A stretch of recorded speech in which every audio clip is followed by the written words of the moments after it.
ভয় করছে না তো? ভয় কিসের? সাথে আমার বাহাদুর ছেলে রয়েছে না? তুমি কিচ্ছু চিন্তা করো না মা, আমি আগে তোমায় ডাক্তার দেখাবো, তারপর তোমার জ্বর ঠিক হয়ে গেলে আমরা অনেক দূরে গিয়ে থাকবো, কেমন? বেশ তো, তাই হবে বাবা। আমি যে আর হাঁটতে পারছি না, মাথাটায় আবার যন্ত্রণা শুরু হয়েছে। উফ, যন্ত্রণায় মাথাটা ছিঁড়ে যাচ্ছে, কি কাঁপুনি দিচ্ছে। মা মা তোমার খুব কষ্ট হচ্ছে মা, জল খাবে? তুমি এখানটা করে একটু বসো মা, আমি তোমার জন্য জল নিয়ে আসছি। এই তো, ওই তো একটা জলাশয়, আমি তাড়াতাড়ি করে মায়ের জন্য একটু জল নিয়ে যাই। জলটা এমন তুলছে কেন? এতক্ষণ তো শান্তই ছিল। এখানে কি করতে এসেছিস? আমার জলাশয়ের জল স্পর্শ করার অনুমতি তোকে কে দিয়েছে? তোর সাহস তো কম নয়। না মানে, আমি একটু জল নিতে এসেছিলাম।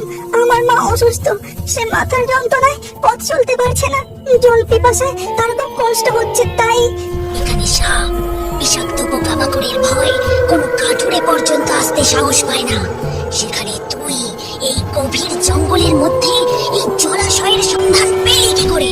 আমি তোমাকে সব বলবো, তুমি এখন আমাকে একটু জল নিতে দাও, আমার মায়ের যে খুব কষ্ট হচ্ছে। তোর মা আর বেঁচে নেই, সে এই মুহূর্তেই এই পৃথিবী ছেড়ে চলে গেছে। এইসব তুমি কি বলছো? আমার মা ওই গাছতলায় ওখানেই শুয়ে আছে, আমি জল নিয়ে গিয়ে মাকে দিলেই মা ঠিক হয়ে যাবে।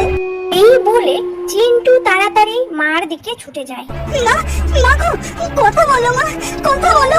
মা, জল এনেছি, জল খাবে না? এই নাও জল খাও। মা, মা, কথা বলো মা, ও মা।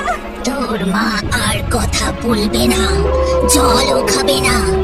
তবে তুই যদি আমার একটা কাজ করে দিস, তাহলে আমি তোর মাকে আবার বাঁচিয়ে দিতে পারি।